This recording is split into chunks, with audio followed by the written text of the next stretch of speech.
Hello, fellow Rockets. Here we are on the 1 year anniversary of all of our lives, personally and professionally, shifting dramatically. It was exactly a year ago today that Dan sent out his email to staff at 8:34 saying that we were going to be home for a Friday and we would be home for the following week. It's been quite a year, one that we could not have anticipated in full. I do think being here on the year anniversary, it's worth us taking a minute to really just take stock. Before we look ahead, look back over this past year where, again, our whole world's changed dramatically. And in that short time, you pivoted, you changed, you demonstrated your resiliency, your creativity, your absolute dedication to students as we had to pause entirely last spring, re-envision what school even looked like, how we interacted with students, how we were approaching our teaching and our supports for students. And we did that all last spring. And we scrambled all summer long to figure out what the moving target and the new information, the evolving information was going to allow us to latch on to then really create strong plans. And we made those strong plans. We put together a really careful, safe, intentional, thoughtful way of approaching our instruction this year, supporting students as well as we possibly can, instructing them as well as we possibly can, and taking care of ourselves with the flexibility and support that we need throughout this year. We have done an unbelievable job this year.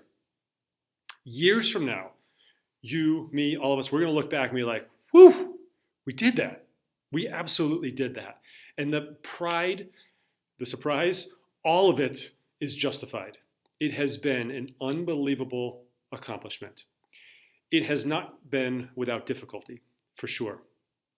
Many of you lost loved ones over this past year and throughout this pandemic. Good friends, family members. Many of you have struggled with overcoming COVID, concerns around how you are going to feel, the safety of you, your ongoing health, your loved ones' ongoing health. It has been a difficult year in so many ways. And that too, we are working through. Again, not without loss, not without heartache. And yet here we are a year later as a community continuing to take care of each other, take care of ourselves, and take care of our students. It really is a tremendous accomplishment. Don't lose sight of that at any point, not now, as the targets begin to change and we get more information all over again, not in the future. Be proud of what we have done together and be proud of what each of you have done individually. And so here we are a year in, about to start year two. So as we look ahead, I've got to acknowledge that's tough. It's tough for me. It's tough for many of you to think that this is going to continue on. And yet it's no surprise. We knew that this wasn't going to be done by this point. So as we do look ahead, we have the faith that we've accomplished so much and we've gone through this, and we've got to maintain that faith that we're going to get through each of the next steps. It crushes me that we're back to this stage of constantly evolving news and drop without any notice news and us scrambling to think about 16 plans to maybe use one of them in the end. It was exhausting over this past year. I thought we were done with it. We had been intentionally and carefully thinking about our year ends and intentionally and carefully thinking about the start of next year. I thought we were on a different path. We're not entirely. And yet we're going to get through this too. I know that. I know that because we've done it and because of this community that you all are part of. So as we look ahead, there's a lot of uncertainty. You may or may not have seen what the commissioner has said. Basically, he gave two definitive dates. April 5th is when elementary will return. April 28th is when middle school will return. Did not give a specific date about the high school. Did not even explicitly say high schools will absolutely be expected to return. It's implied. The timeline says some point in April we'll hear and we'll get a grand total of a 2-week notice-ish. Thank you. So of course we're going to be thinking ahead well before those 2 weeks hit us. We don't want any surprises. So here is where some of the thinking is. Again, at this early stage, there's nothing definitive. I'm not going to share exactly what our plan is. I'm continuing to listen to all of you just as Dan is, and we're continuing to figure out what is going to make the most sense for us and what we may be required to do, all mixed together. So in the variety of options, we certainly could have 100% of our students back at some point this year. We may choose to. the commissioner may expect us to. Either of those are realistic. We could have everybody back, but phase them in. So it's a little bit more deliberative of a process if we have some flexibility around that. It may not be 100% of our students. We may focus on particular groups of students. Let's say our first year students. This has been a really tough year for them. If you teach ninth graders, you know they have not felt connected to this building in any way. They're not involved in clubs and activities. There's been no real sense of community for them. They've struggled consistently from the beginning of the year. So can we prioritize getting them in as a group before the year ends? Our seniors, man, tough year. As many of you know, I've got a senior in my own house. I know firsthand how difficult a year like this has been for them. So could we conceivably give opportunities for them to come together as a group? Looking at it from a different vantage point, one of the reasons we're having this conversation about bringing students back is because we know students are absolutely struggling. So what about just increasing our green students? We actually identify those students who are struggling, and those are the ones that we prioritize and get them in the building as consistently as possible, both cohort weeks. And certainly it could be a combination of those things as we progress forward. Still investigating, still learning, but I want to be as transparent about some of the thinking as possible. Those are all on the table. Additionally, as we look at supporting kids and trying to increase contact time for kids within the building, there are two time periods that I want to be really clear about that we're looking at. One is Monday afternoons. Our X block was designed to be separate, virtual, so that we weren't increasing more contact time. It has meant that students have left basically an early release, and I do not believe our X block has been heavily used from either end, students' requests or an expectation from the adult side, to make sure that we're really intentionally, consistently, deliberatively using that hour and a half of support. We've got kids struggling emotionally, academically, and we've got this time built in, and in a lot of ways it's really underutilized. So if we all stayed in the building on those Mondays, then the contact time and the support could be expanded considerably. We're going to be thinking about the kids because we know they're right down the hall. We're going to be able to pull them in. It's going to be a little bit more opportunity for that one-on-one connection that we know is so central to so much learning. And if we have students who aren't moving, staying in the homeroom setting, then we're reestablishing those connections that have been lost this year. And for our ninth grade students, we're allowing them to build some of that community that will last throughout the next 3 years.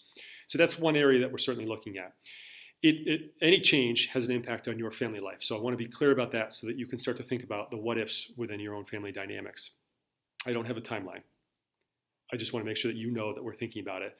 I certainly will give you as much advance notice as possible because I do know the impact on your lives.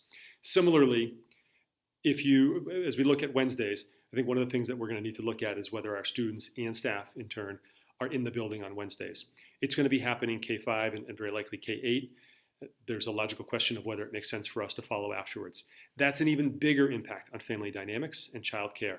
So if you're in a situation where the Wednesdays at home has been really important for you, I do suggest as a family you start to look at what plan Bs may be available for you. Because I would expect at some point later this spring, that's a transition that we make that helps us get that solid community here in the spring in preparation for heading into next year. Again, all things getting talked about, no definitive plans, no timeline yet, but I want to be really transparent so that you can make the plans that you need to. I suspect we will continue to have some portion of a half day on a Wednesday if we remain in the building during that time period. So that's some of the thinking. A lot to evolve still, a lot to come, and I will continue to be really open with everything that's happening with you so that you know with as much advance notice as possible. There is a small group of people, teachers and administrators, who put together some really thoughtful, great suggestions on how to close out a year in a year like this, and even suggestions on what our professional development days on the June 21st and 22nd can look like. I'm holding off on that for right now just because we want to get a little bit more stability about what the year is going to look like. If we don't have cohorts, then two different cohorts, then some of that information looks different. And if we end up having students return in full, then I think the question remains whether we would have the PD days, just as the elementary level lost those PD days in exchange for having students come back K1 and 2. So all things for us to be thinking about. As we continue to look ahead, I do want to also highlight a few things. Coming back, as we have more students come back, it is going to be disruptive. We know with MCAS, we know with AP exams, we already have rooms moving around. We already have disruption. We're going to have more disruption if we have students come back. We need to be really clear about that and just accept it. We're going to be creating community from two different cohorts. We're going to be shifting the habits, the routines that we all have, students included. That's going to take some really clear intention from us as adults to make sure that we're reestablishing those new community environments and supporting kids as they're trying to adjust from one set of routines to a whole new one, in some cases for a shorter time period as we wrap out the year. That's challenging for anybody. The takeaway in all of this is our emphasis needs to be on the kids. You teach stuff that's really important that you love. That's secondary. Primary right now, the kids. So as you're thinking about like what do you get through, how do you tackle all this stuff through the end of the year, I understand that pressure. I respect that pressure that you have. I'm taking it off your shoulders. I want you to take it off your shoulders. I don't care how much content you cover. I don't care where the end point is for the students. I want you to make sure that you're taking care of the kids. As we wrap up the year, I do want to make sure that we're spending some time at any year-end assessments. It's not about assessing the kids. It's about gathering the knowledge that we need to be able to start next year as effectively as possible. That's where our focus needs to be. So end of year, traditional finals, we're going to let those go. We're going to gather what we can for information to drive our own planning through the summer so that we can meet our kids' needs where they are and not judge where they aren't. To help that support of our students' needs, we're going to continue a couple of our traditions that we have between Own Your Piece and One Day. They're going to look really different. They're even going to be a different day than is in the planner. Certainly some things are getting defined still, but I would plan for the Wednesday the 7th of April in the afternoon, not disrupting classes, but in the afternoon, we will have a chance to have an Own Your Piece gathering. What we may do on that day is shift the passing periods so that they're all happening. The 30 minutes of classes are happening, but with 5 minutes, the whole day of teaching ends a little bit earlier so that we can focus on the Own Your Piece. One day is very likely going to be the week we get back from April vacation. It will not be a whole day. It'll be a smaller portion, just as I'm talking about with Own Your Piece. We want to make sure that we're continuing these important traditions that we have within our school, and we're continuing them, especially this year, because it's all about the kids and taking care of those kids. The high school leadership team had a chance just recently to hear from some Own Your Piece students and some student council students who had recently led a Join the Conversation with juniors and seniors, and they captured some of the summary of that. I'm soon going to have a letter from them that I'm going to be able to share with staff. But what it emphasizes is that you have done an unbelievable job. Incredible supports this whole year. And even with that, given all of the strains and stressors that the pandemic is creating, we've got kids who are absolutely struggling, really struggling, emotionally, psychologically, interpersonally, academically. I don't think that's a surprise for all of you in classroom and office settings. They were very clear. It goes deeper and runs broader than even we recognize. We've got to make sure we're looking out for our kids, and we're doing everything from a building-wide standpoint and within classrooms and offices to make sure that we're taking care of those kids, especially as we add more challenges and more disruptions to our end of year. And as we end our year, we need to go back to what I started this conversation on, celebrations. Not only have we made it through, our students have made it through. The Needham High community has made it through. And as we bring some culmination to this year, we've got to make sure there's a celebratory element to that, a real sense of accomplishment at what we have overcome and how strong we have demonstrated that we are, students included. So I just want you to be thinking about that as you're wrapping up your years, and more importantly, as you're thinking about how you're going to be wrapping up your years in the coming end of the spring. This is a lot.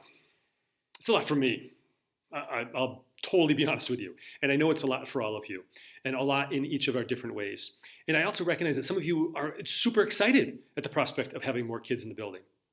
I share that excitement, and I recognize the challenges that come along with it, and I want to be really clear about that. We will overcome them. I have no doubt that we can solve any of the logistical issues that will come with trying to pack more kids in the building. It's the psychological impacts, the disruption, all of that. That's going to matter much more. I've talked so long, the room has gotten dark. So that's where I'm going to end it. Folks, you are fantastic. Don't forget that. It has been a heck of a year. We've got another challenging year ahead of us, but we are going to make it through just as strong as ever. With deep appreciation, take care.